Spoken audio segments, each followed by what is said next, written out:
여러분 만나 뵙게 돼서 반갑습니다. 제가 파리에 온 것이 1년 조금 지났는데요. 파리에 오기 전에 정말 설렜던 것은 제가 처음 목적지가 샤를 드골 공항이라고 찍힌 전자비행기 티켓을 보는 순간, 그때가 아마 제일 설렜던 순간이 아닌가. 그 생생한 감정이 아직 있는데, 벌써 1년이 지나고 제가 2월 1일 날 파리에 도착했는데 2월 2일이 주일이었습니다. 그래서 2월 2일 주일 예배 참석했으니까 1년하고도 이번이 둘째 주간이죠. 그러니까 1년하고도 한 주간이 지나는 그런 시간인데요. 제가 이제 예전에 교회에서 사역할 때 성도분들한테 그런 이야기를 가끔 했습니다. 사람이 평소에 한 번도 꿈도 꾸어보지 않고 상상도 해보지 않은 일이 현실에서 펼쳐지는 일, 그 일은 하나님께서 하신 일이다, 이렇게 말하곤 했었는데요. 정말 제가 파리에 온다는 것도 한 번도 상상을 해보지 않았습니다. 해외에 간다는 것도 쉬운 일이 아니잖아요. 그런데 더군다나 이렇게 파리 같은 모든 사람이 선망하는 이 파리에 또 선한 장로교회 강단에 서서 말씀을 선포한다는 것은 정말 꿈에도 한 번도 생각해보지 못한 그런 일입니다. 그런 일을 하나님께서는 우리 앞에 펼쳐 보이신다는 것입니다. 근데 그런 일 중에 하나가 제가 목사가 되는 일. 사실 저는 대부분 이제 주의 부르심을 받는 주의 종들은 특별한 콜링의 어떤 현상이나 그런 어떤 증표들이 있어요. 그런데 저는 어떻게 보면은 특별한 어떤 콜링의 어떤 순간이 없었던 것 같고, 만약 특별함이 있었다면은 제가 예전에 이제 작은 서점을 했습니다. 작은 서점을 했는데 당시에 IMF가 터지면서 많은 자영업자들이 문을 닫고 저도 그때 문을 닫았어요. 그랬더니 제 친한 친구가 하는 말이, 너가 잘할 수 있는 게 아무것도 없다 하는 말이, 그나마 너가 하나님을 잘 믿으니까 너 신학하는 게 어떻겠냐, 이렇게 말하는 것입니다.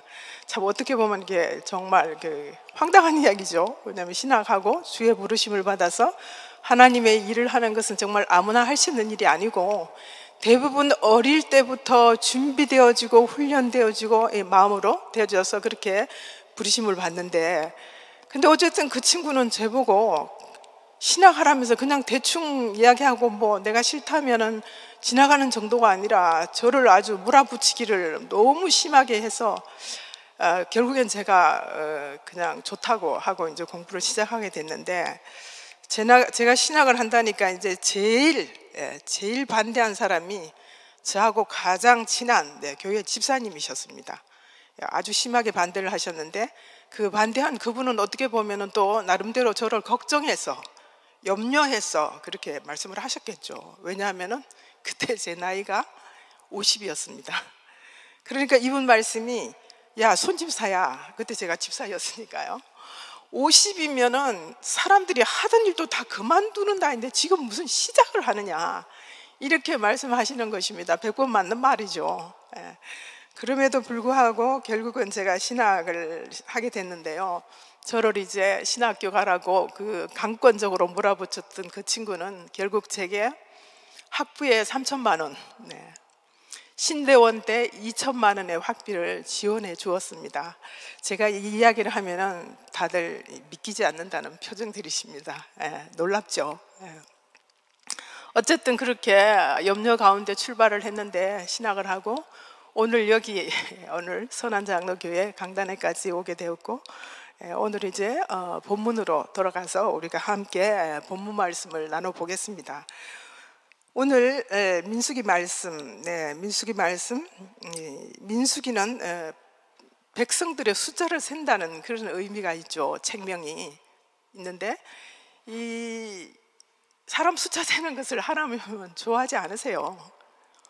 왜냐하면은 이 사람 숫자 세는 인구조사 이야기가 나오면 필시 따라 나오는 이야기가 전쟁 이야기가 같이 나옵니다. 그래서 결국에는 전쟁하기 전에 사람 머릿수를 센다는 것은 하나님 당신은 그냥 성전에 가만히 계시면은 싸움은 우리가 하겠습니다, 이런 의미로 이제 하나님이 해석하시겠죠. 어쨌든 이 다윗도 인구조사하다가 하나님한테 혼났죠. 예, 어쨌든 인구조사는 하나님 기뻐하시지 않으십니다.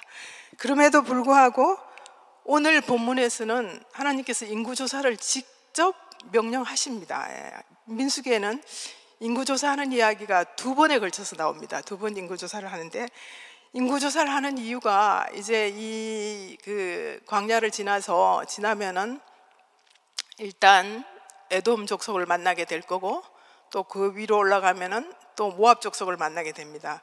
그럼 필시 그들하고 싸움이 예상이 되죠. 그리고 가나안에 들어가면 또 거기 미리 차지하고 있는 7 족속이 또 버티고 있어요. 그러니까 그 싸움을 위해서 군대를 조직해야 되고 또 정비해야 되고, 이런 이유들 때문에 하나님께서는 인구조사를 명령하셨는데요. 그 민수기라는 제목 말고 광야에서라는 이런 제목도 있습니다. 저는 이 광야에서라는 제목이 더 그럴듯하고 더 멋있지 않을까, 이런 생각이 들었습니다.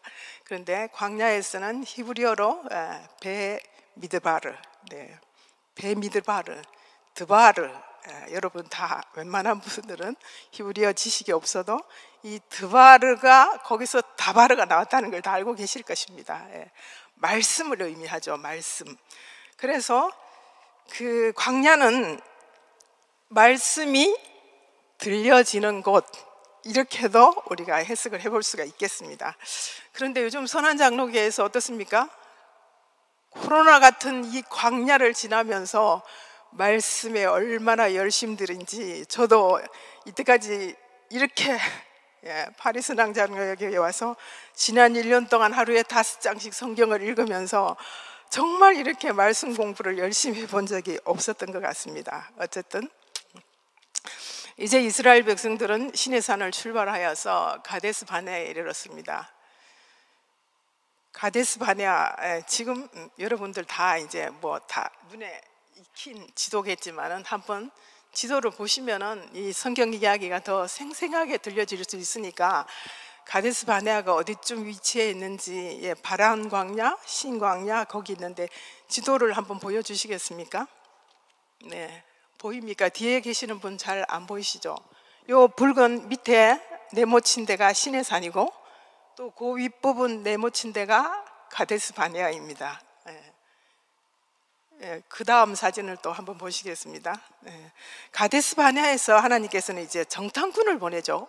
12명의 각 지파에서 12명의 정탐꾼을 뽑아서 가나안 땅으로 정탐꾼을 보냈는데, 이 지도는 가데스 바네아 좀 밑에 제일 아래쪽, 어떻게 보면 이스라엘 땅 제일 하단이 가데스 바네아이고 제일 북단이 하맛입니다. 그러니까 정탐꾼이 정탐한 그 땅이 밑에 가데스 바네아 신광야에서 북단, 최북단 하맛까지, 이렇게 정탐을 했는데 정탐할 내용은 이랬습니다. 그 땅 거민이 강한지 많은지, 또 사는 땅이 좋은지 나쁜지, 성읍이 진영인지 산성인지, 토지가 비옥한지 메마른지, 나무가 있는지 없는지, 이렇게 정탐을 하라 그러고 또 그 땅에 실과를 가져오라, 이렇게 명령을 했는데 이들이 이제 40일 동안 정탐하고 돌아와서 보고를 하는 자리인데요, 어떻겠습니까? 40일이 길다면 길고 짧다면 짧은데 정탐하고 돌아와서 보고를 하는 자리는 굉장히 분위기가 술렁술렁하기도 하고 기대와 호기심 상당히 그 분위기가 예상이 되는데, 어쨌든 웅성거리는 사람들을 조용히 시키고는 갈렙이 짧게 한마디 합니다. 짧게 우리가 올라가서 그 땅을 취하자, 능히 이기리라, 이렇게 짧게 한마디 하는데요, 어떻습니까 여러분? 말이 짧으면 힘이 있죠. 문장도 마찬가지로 긴 문장에 힘이 없듯이 이렇게 올라가자, 그냥 능히 이긴다, 이 짧은 한마디입니다. 한마디인데 그런데 반대쪽 사람들의 보고는 이제 좀 길어요. 민수기 13장 32절에서 33절 말씀을 우리가 같이 한번 읽어보겠습니다. 시작. 우리가 정탐한 땅은 그 거주민을 삼키는 땅이요, 거기서 본 모든 백성은 신장이 장대한 자들이며 거기에 네피리 후손인 아낙 자손을 거인들을 보았나니 우리는 스스로 보기에도 메뚜기 같으니 그들이 보기에도 그와 같았을 것이니라. 네. 여기서 네피림이라는 이 족속은 노아 당시 그 악한 세상에서 처음 이제 노아 그 무렵에 처음 등장한 거인족을 말하죠. 거인족을 말하는데, 아까도 말씀드렸듯이 갈렙이 주장은 굉장히 짧고 확고합니다. 그런데 반대쪽의 주장은 뭔가 상대방을 설득하기 위해서 구차한 긴 설명을 하고 있는 그런 느낌입니다. 그래서 이 문장의 분석력이 있으신 분은 이 두 쪽의 보고에 어떤 쪽에 무게를 둬야 할지 아마 답이 나왔을 것 같습니다. 이제 이 보고에 대한 백성들의 반응을 보겠는데요. 이 보고를 듣고 백성들은 밤새도록 통곡을 했다고 합니다. 모세와 아론을 원망하면서 애굽 땅에서 차라리 광야에서 죽었으면 좋았을 것을 왜 우리를 여기를 끌고 나와서 우리 처자들을 다 사로잡히게 할 거냐? 차라리 애굽에서 죽겠다. 이렇게 이제 이런 반응을 보이는 것입니다. 근데 사실 저는 성경 읽으면서 밤새도록 통곡했다는 이 부분에 와서 참 충격적이었습니다. 여러분, 성경 읽을 때 좀 이렇게 상상할 수 있는 부분은 상상을 하면 성경이 굉장히 내용이 풍부할 것 같아요. 이제 너무 지나친 비약을 하는 것은 위험하지만은 이 지금같이 주택이 다 이렇게 독립적인 공간이 있는 게 아니라 사막에서 뭐 그냥 해봐야 천막이겠죠. 이런 상황에서 이 통곡한다는데 본문에는 14장 1절에는 소리를 높여 부르짖으며 이렇게 나와 있습니다. 그러니까 대성통곡했다는 거죠. 그 하나님의 마음은 그 이스라엘 백성들이 대성 집집마다 대성통곡하는 그 장면을 보는 하나님의 마음이 어땠을까? 저는 이 부분을 보고는 그 이후로 제가 어떤 일로 눈물이 날 때, 특히 뭐 감동, 기쁨 이런 눈물 말고 비관하고 비탄의 눈물을 이렇게 나올 때는 그냥 그 울음을 꿀꺽 삼켜버립니다. 하나님이 그런 눈물을 얼마나 싫어하실까 이런 생각이 드는 것입니다. 그래서 제 생각에는 아마 하나님이 이스라엘 백성들이 대성통곡하는 그 소리를 들으시고 아마 억장이 무너지셨지 않았을까 이런 생각을 제 나름대로 해보는데요. 어쨌든 하나님은 이 통곡하는 이스라엘 백성들을 보면서 도대체 이 백성들은 언제까지 나를 멸시하나 이렇게 하소연하듯이 모세에게 이렇게 토로를 하는데요. 정말 하나님 심정이 여러분 어떻습니까? 충분히 이해가 가시죠? 통곡하는 백성들을 보는 하나님의 마음. 그런데 죽었으면 좋겠다, 애고로 돌아가자 이런 사람들 앞에 이제 갈렙은 옷을 찢습니다. 이스라엘 사람들이 옷을 찢는다는 것은 극도의 그 슬픔, 분노 이런 걸 이룰 때 옷을 찢게 되는데요. 그러면서 갈렙이 이제 이렇게 주장을 하죠. 그렇게 그런 사람들의 반응 앞에 14장 이 갈렙의 주장을 다시 한번 또 우리가 말씀을 한번 같이 읽어보겠습니다. 갈렙의 주장. 시작. 이스라엘 자손의 온 회중에게 말하여 이르되 우리가 두루 다니며 정탐한 땅은 심히 아름다운 땅이라 여호와께서 우리를 기뻐하시면 우리를 그 땅으로 인도하여 들이시고 그 땅을 우리에게 주시리라. 이는 과연 젖과 꿀이 흐르는 땅이니라. 아멘. 그런데 이 말이 끝나기가 무섭게 이스라엘 백성들이 다 돌을 들었다고 그래요. 돌을 들었습니다. 그러니까 제 생각에는 이럴 때는 누가 뭐라 그래도 귀에 말이 안 들어오는데 무슨 소리를 해도 이제 귀에 말이 안 들어. 이 현장에 이스라엘 백성들이 모두 돌을 들고 있는 이 현장에 하나님께서 나타나신 것입니다. 어떻습니까?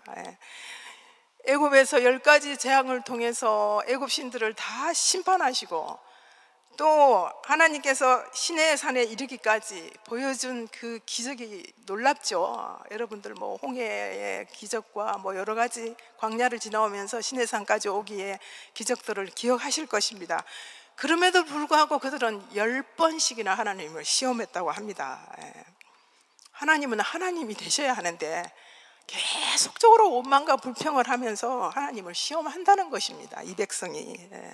하나님께서 난 이제 하나님도 인계야, 참는데 한계가 와서 더 이상 참지 않겠다, 이렇게 대승통곡하고 원망불평하는 사람을 이제 애굽에, 아니 가나안 땅에 못 들어가지 않겠다, 못하겠다, 이렇게 이제 말씀을 하는 겁니다. 그래서 통곡하는 사람들을, 애굽으로 돌아가져가 하는 사람들은 절대로 내가 약속한 땅에 들어가지 못할 것이다, 이렇게 못을 박습니다. 그런데 민수기는 실패의 책으로도 부릅니다. 실패의 책. 실패를 주는데, 실패의 책으로 부르는 이유가, 민수기에는 이 계속적으로 이스라엘 백성들이 원망하고 하면서 이 실패하는 이야기의 내러티브가 10개로 구성되어 있습니다. 10개. 계속 실패하는 이야기가 나오는데요, 그들이 이렇게 실패할 수밖에 없는 가장 중요한 원인은 그들이 계속적으로 원망과 불평을 하기 때문에. 그런데 하나님께서는 이 불평하는 것에 대해서 굉장히 단호하십니다. 여러분, 불평 나올 때 입을 좀 조심하셔야 됩니다. 생각도 물론이고. 저도 사실은 불평이 많은 사람 중에 한 사람인데, 저희 딸이 저보고 그럽니다. 엄마는 감사할 줄을 몰라 이러는데, 불평 많은 것, 절대로 하나님은 이 불평을 그냥 봐주지 않고 단호하시다는 것. 그런데 이 원망과 불평이 어디에서 나왔는지 그 근원을 우리가 성경 본문에서 좀 찾아봤으면 좋겠습니다. 그러면은 원망과 불평의 이 해결점이 보이지 않을까 생각이 되는데요, 11장 1절을 제가 한번 읽어보겠습니다.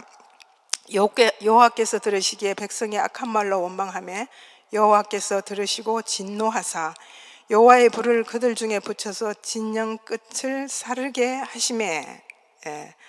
지금 이 불평이 시작되는 시점이 시내산을 떠나서 가데스 바네아로 출발해 가는 3일째라는 날, 3일 지나니까 벌써 이제 불평이 나온다는 것입니다. 그런데 여기 진영 끝을 사르게 하시매 이렇게 나와 있는데요, 여호와의 진노로 진영 끝을 살랐다고 합니다. 그래서 이 하나님의 진노가 누구에게 어디에 쏟아졌는지 이 본문은 우리로 하여금 알게 합니다. 그래서 성경은 압축된 언어와 표현 기법을 많이 씁니다. 그래서 어떤 부분에 두드리면은 뭔가 많은 이야기들이 쏟아지는 어떤 포인트가 있습니다.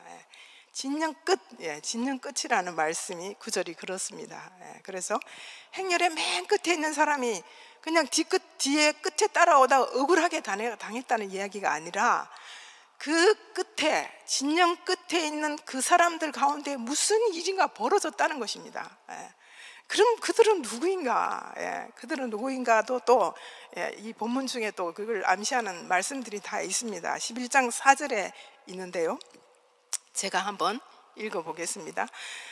그들 중에 섞여 사는 다른 인종들이 탐욕을 품에 이스라엘 자손도 다시 울며 이르되 누가 우리에게 고기를 주어 먹게 하랴, 이렇게 11장 4절은 기록하고 있는데요, 우리가 눈여겨봐야 할 부분은 그들 중에 섞여 사는 다른 인종, 다른 인종이라고 기록하는데요, 여기서 다른 인종이라는 것은 출애굽 시에 이스라엘 백성들과 함께 애굽을 빠져나온 히브리 민족이 아닌 이방 족속들, 이방 민족을 말하고 있습니다.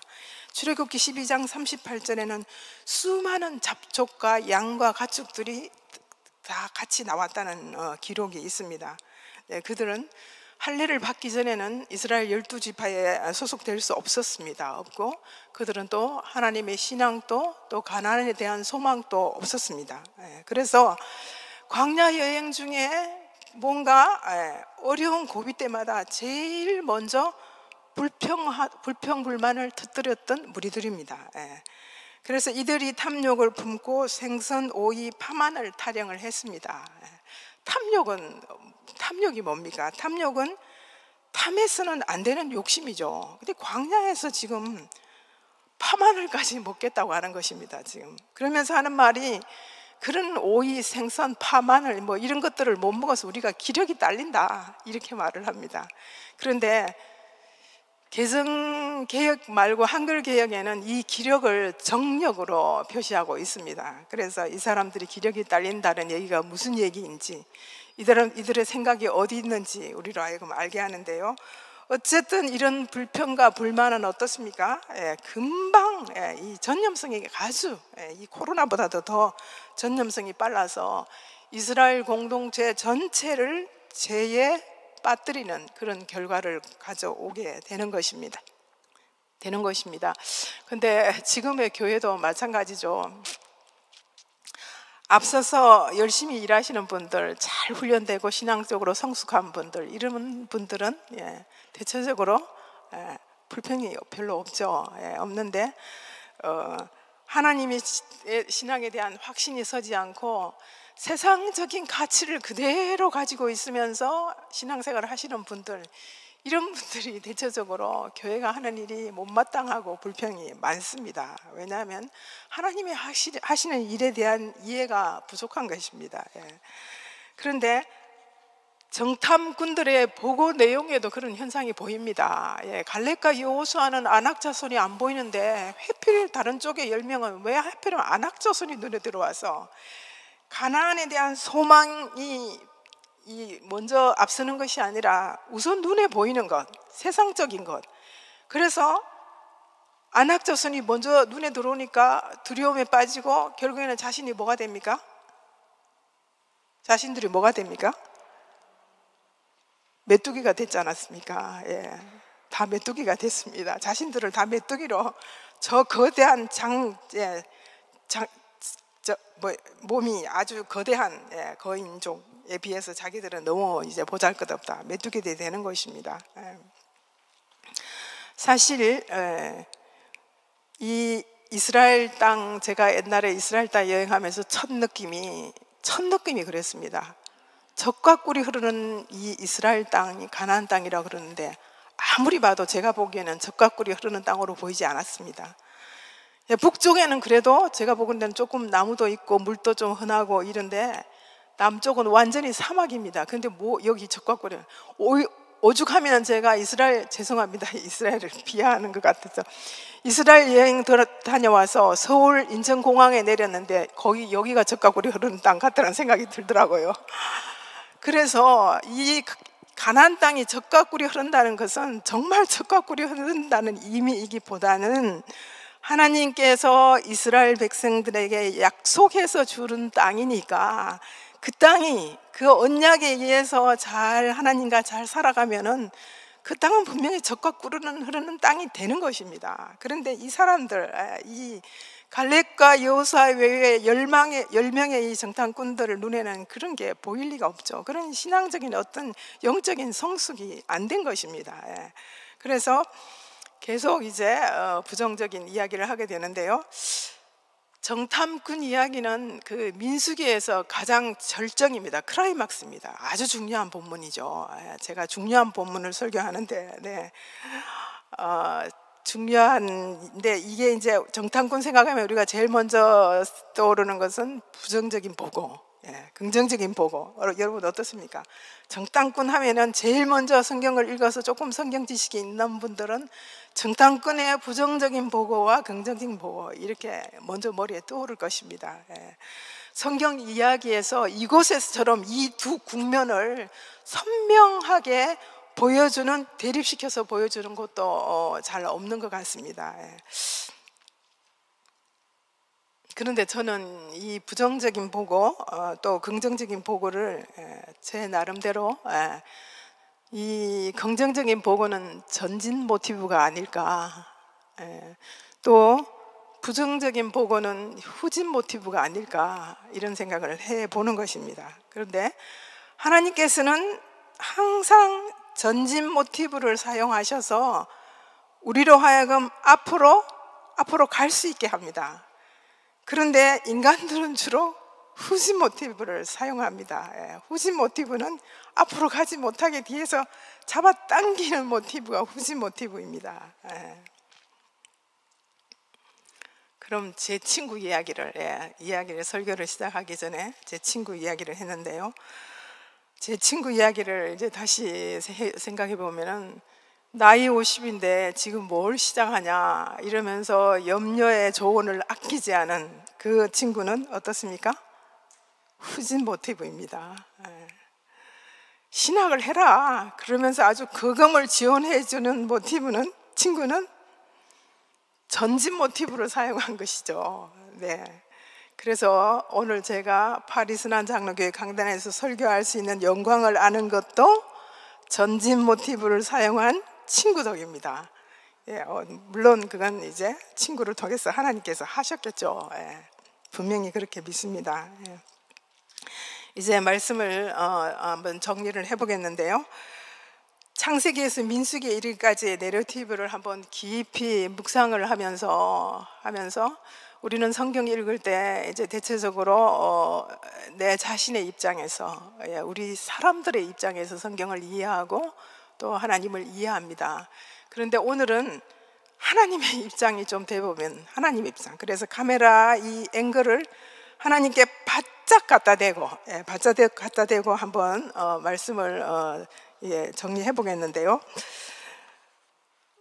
이제 조금 오래돼서 제가 기억은 안 나는데 어떤 글에서 그런 글을 읽은 게 생각이 나는데, 인간에게 자유 선택 의지를 준 것은 하나님의 최대 리스크다. 저는 그 이야기를 듣고 깜짝 놀랐습니다. 자유 선택 의지를 준 것은 하나님의 최대 리스크라는 거예요.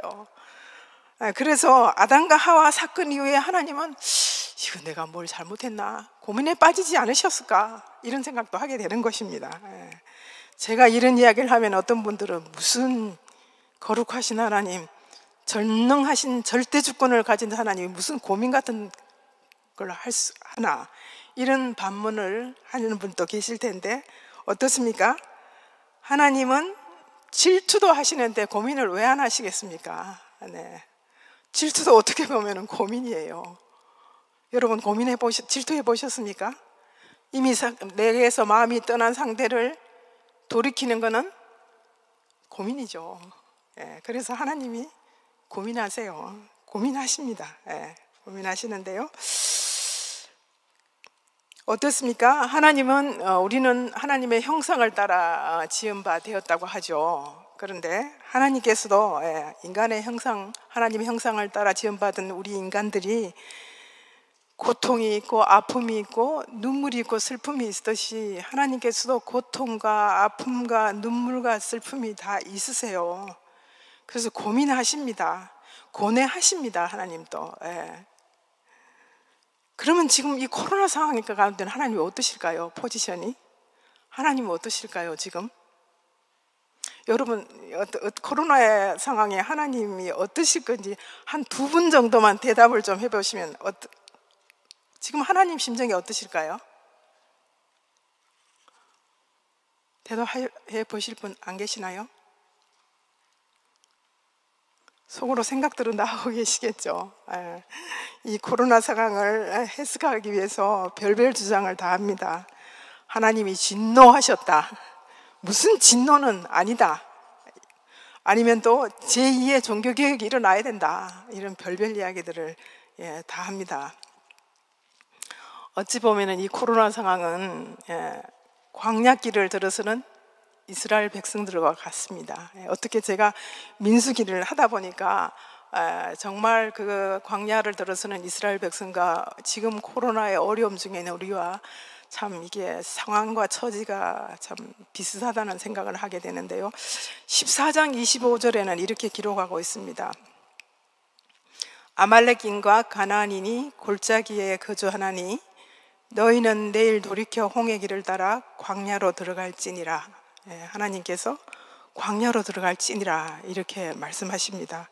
어떻게 보면은 그 가나안 땅은 가데스 바네아에서 일주일 남짓이면 갈 수 있는 짧은 거리입니다. 그런데 거기를 그냥 40년 뺑뺑이 돌리는 길로 들어선다는 것입니다.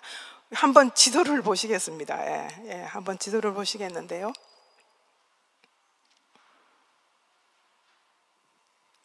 지도가 확대가 안 됩니까? 네, 저 지도상에서 지금 색깔이 요 색상이 이제 제가 가지고 있던 지도의 색상하고 조금 다르게 나왔는데요. 색깔이 저게 원래 그린색인데 여기 부분, 예, 뱅뱅뱅 돌아가는 게 보이시죠? 이게 시내산에서 저 모압, 예, 요단 동편까지 요 우측에 있는 저 뺑뺑 돌아가는 저 그림, 저 그림이 민수기를 나타내는 지도의 사진입니다. 저 부분이 사진인데,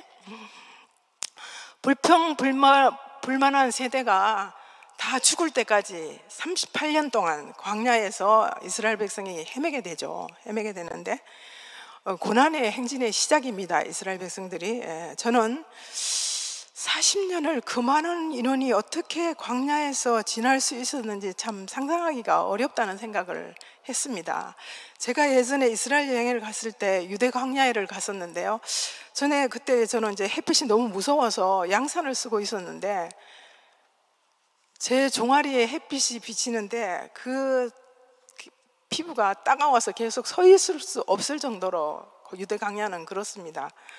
그런데 밤에는 또 어떻습니까? 밤에는 추워서 잠을 잘 수가 없는 게 사막 기후의 특징입니다. 그러니까 이스라엘 백성들이 낮에는 구름 기둥, 밤에는 불 기둥의 인도 없이는 도저히 통과할 수 없는 것이 광야입니다. 광야 땅입니다. 그래서 인간이 광야길을 가면서 고난을 겪을 때 하나님께서는 깊은 고민과 함께 고뇌에 빠지실 것으로 생각이 됩니다. 그런 그 부분을 암시해 주는 여러 말씀들이 있는데요.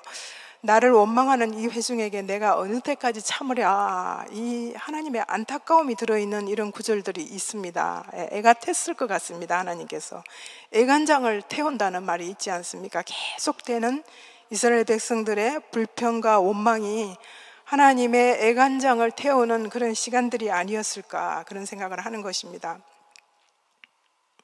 구약 말라기 이후에 계시가 사라진 400년 동안에도 하나님의 고뇌는 깊었을 것으로 생각이 됩니다. 그래서 하나님께서 말문을 닫으시지 않았을까. 그 깊은 고뇌 후에 예수님께서, 당신께서, 하나님 친히 이 땅에 육신의 몸을 입고 이 땅에 오셨습니다. 오늘날 온 세상이 원인을 알 수 없는 재앙 앞에 이게 무슨 일인가, 도대체 언제 이 재앙은 끝이 나는가, 그런 생각을 하게 되죠. 그러다 보면 마음속으로 원망이 나올 수가 있습니다. 나올 수가 있는데 우리는 이 원망보다는 아까도 말씀드렸지만 하나님의 그 아픔을 좀 헤아려보는 시간이 되면 어떨까, 이런 생각도 하게 되는데요. 신약에는 헬라어로 스플랑크니 조마이라는 단어가 나옵니다. 나오는데 이 스플랑크니 조마이는 예수님께서 불쌍히 여기셨다고 할 때 그때 이 스플랑크니 조마이라는 단어를 쓰는데 마태복음 말씀을 한번 불쌍히 여기셨다는 대목이 나오는 말씀을 두 곳만 한번 같이 볼까요? 마태복음 18장 27절 말씀, 그 종의 주인이 불쌍히 여겨 놓아보내며 그 빚을 탕감하여 주었더니, 이런 말씀이 있고요. 마태복음 20장 34절에도 이런 말씀이 있습니다.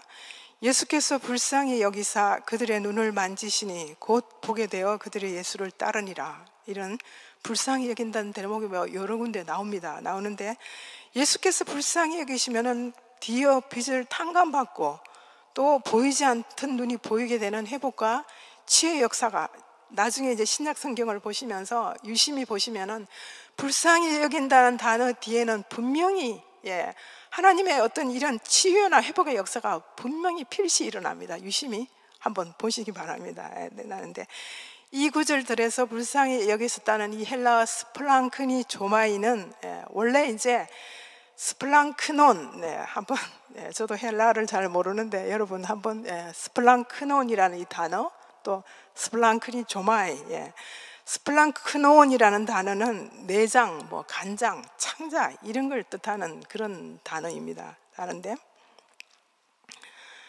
이 스플랑크니 조바이는 스플랑크논에서 유래한 말로 창자가 끊어지는 아픔을 뜻합니다. 그냥 여러분들은 그냥 예수께서 불쌍히 여기셨다 이렇게 읽고 지나가지 마시고, 그 예수님께서 불쌍히 여기시다는 그 단어 속에는 애간장이 끊어지도록 불쌍히 여기는 예수님의 마음이 거기 들어있다는 것을 염두에 두고 읽으셔야 됩니다. 그냥 훌쩍 지나가지 마시고. 이는 예수님의 가슴이 찢어지도록 이렇게 가슴이 아프면 어떻습니까? 생각만 아픈 게 아니라 가슴이 물리적으로도 아픕니다. 이렇게 아프면은. 그렇게 가슴이 찢어지도록 아픈 사랑, 예수님의 사랑. 그래서 어떻게 보면은 이 사랑으로 제 사슬에 묶인 우리를, 그 사슬을 끊어주셨다는 생각을 하게 되는 것입니다. 저는 그런 생각을, 제가 이런 생각을 해서 하나님한테 어떻게 진노를 살지 모르겠는데, 우리 예수님께서는 인간의 죄를 위해서 두 번도 그런 일을 하실 수 있는 분이라는 생각을 합니다. 저는 그만큼 그 마음이 찢어질 것 같은 불쌍히 여기는 마음과 사랑으로 십자가에서 그 죄의 쇠사슬에 묶인 우리를 쇠사슬을 끊고 우리를 자유케 하셨다는 거. 그러니 여러분 어떻습니까? 이런 예수님께서는 너무 우리가 이 코로나가 1년이 넘게 이렇게 끌고 가니까 너무 마음이 어둡습니다. 어둡고 이 마스크를 하고 사는 이 삶이, 저는 그렇게 기도합니다. 하나님 언제 우리 마스크 벗게 해주실 겁니까? 또 봉쇄가 돼서 정말 기대를 하고 프랑스를 왔는데 어디 갈 수가 없습니다. 어디 갈만하면 또 봉쇄가 되고, 지금은 또 어떻습니까? 통금이 6시라서 마켓도 빨리 다녀오지 않으면 먹을 것도 제대로 사지 못하는 그런 상황입니다. 그래서 이렇게 우리를, 코로나라는 이게 정말 알 수도 없는, 왜 이런 게 생겨서 우리를 이렇게 묶고 있죠. 우리가 다 묶여 있는 것 같죠. 그렇지만 하나님께서는 그 모든 우리의 묶임을 이미 끊으셨습니다. 그래서 어떤 것도 우리를 묶을 수가 없다는 것. 여러분 어떻습니까? 이 말씀을 들으신 후에 자신에게 선포하시기 바랍니다. 어떤 것도 예수께서 그 모든 속박과 매임과 억눌림과 모든 고통과 슬픔, 그런 것들을 다 끊어내셨습니다. 그래서 자신에게 이 말씀을 선포하면서 정말 이 어려움과 고통의 시간을 다 끊어내 버리시기 바랍니다. 사실은 저도 이게 쉬운 일이 아닙니다. 사실 이렇게 정말 하나님의 이 영적인 어떤 이 권세와 이런 노임, 이런 자유함, 이런 것들을 마음껏 누리기 위해서는 우리 자신이 스스로 또 준비가 돼야 되죠. 그만큼 기도 생활하시고 또 그만큼 말씀을 보시고, 그래서 영적으로 견고한 상태가 돼야지 이게 또 가능하겠죠. 그래서 어쨌든 이 말씀의 역사를 통해서 여러분들이, 어떤 분들이 그렇게 말을 한다는 것입니다. 비행기가 순항을 하다가 지금 난기류를 만난 것 같다, 이렇게 말씀하는 분도 계세요.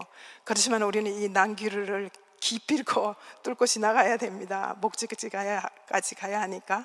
그래서 여러분들 이 난기류를 만난 이 시간 기필코 말씀을 의지하여서 능력으로 뚫고 나가게 되시기를 간절히 축원하고 말씀을 마치겠습니다. 기도하시겠습니다.